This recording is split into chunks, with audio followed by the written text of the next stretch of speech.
Aleph is pronounced long like the sound ah and transliterated as double A. No, and remember that Arabic is a cursive script, so letters naturally will connect. Remember that in Arabic we've got 6 non-connectors, and letter Aleph is our 5th one. Letter Aleph is one of the 3 long vowels as well, and can function as a consonant or a vowel.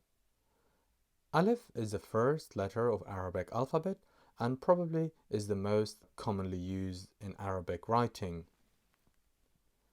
It is written as below as a vertical stroke.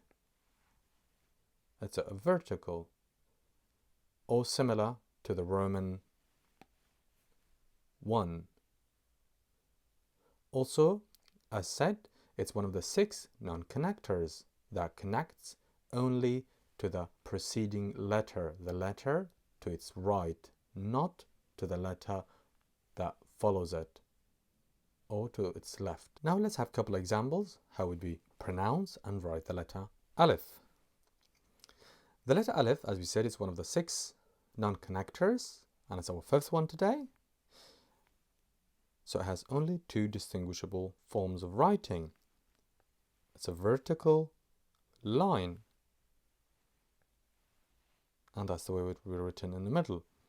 This is the shape of the Aleph at the beginning, and this is the shape of the Aleph if it's written in the middle of a word or at the end of a word. Now let's have a couple of examples to practice the letter Aleph. Note Aleph plus Aleph, because both are, when both are written, then you would write, you combine those together and you would write this shape on the top of it, and it's pronounced ah. So it has a fixed pronunciation and it's ah, such as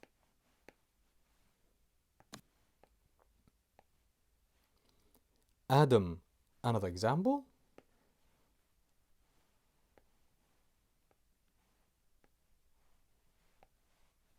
أول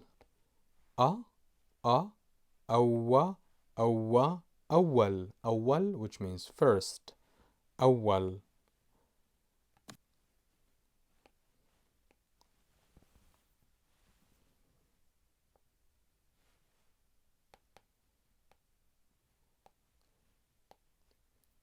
أيار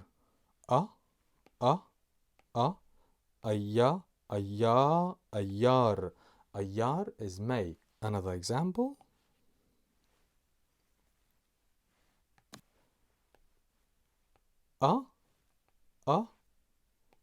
أس أسا أسد. أس أسد أسد.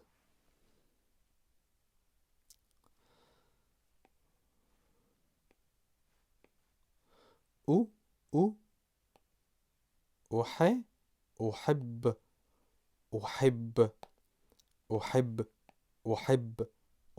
which means I love and I like. أحب. Another example, if you practice some of the subject pronouns, such as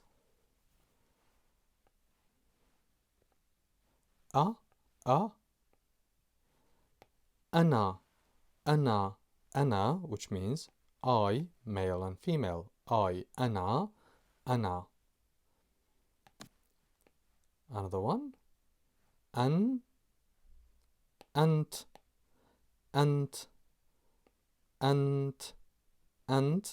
which means you, masculine. أنت. Another example,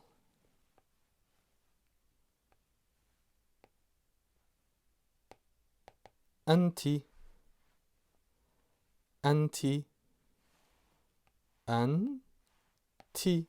again,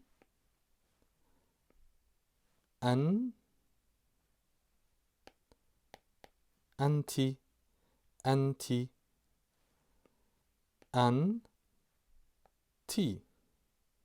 anti, which means you, feminine. Also, you would always see that the letter alif is always combined with this symbol. This symbol is called hamza, hamza, and it's pronounced as the glottal stop like in the Geordie for butter when they say ba'a, ba'a, it is the glottal stop.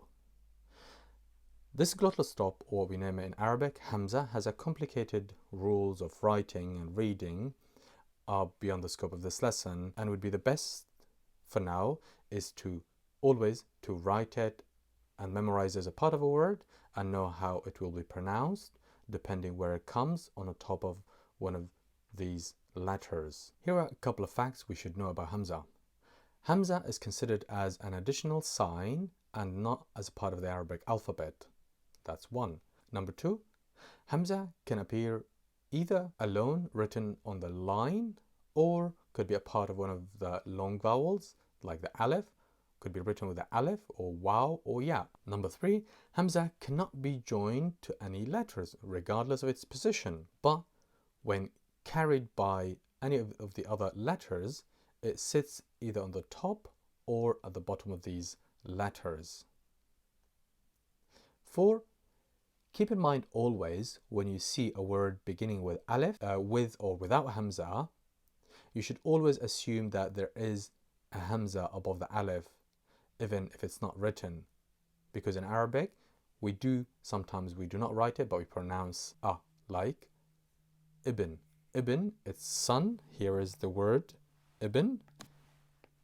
Ibn. We don't write it, but we just simply pronounce it. So ibn. Now let's see a couple of examples. This is the alif, and if there's a hamza on the top, you simply pronounce it a. And if it's written at the bottom, you pronounce it e. And if it's written on the top, the hamza is written on the top with a vowel u, you pronounce it u. So if we start from number one, if it's written on the top with a short vowel you pronounce it a. And if it's written at the bottom, you would always pronounce it I. And if it's written the hamza written on the top with a short vowel u, you would always pronounce it u. The hamza can sometimes be carried on the long vowel u, always would be pronounced u. Also hamza, it could be written on the alif, which you would pronounce it a. In Arabic as well, we've got two types of alif. What we call this long alif and what we call this short alif. Short alif and long alif both are pronounced a. The difference between them, one is written as a vertical line and the other one is very much like the long vowel e, but doesn't have any dots underneath it. Both can carry the hamza a, and a. As a recommendation, for now, I would definitely recommend if you see a word with hamza written with it, I would just practice by memorizing that how it's written, and this hamza later you would definitely come across in greater detail.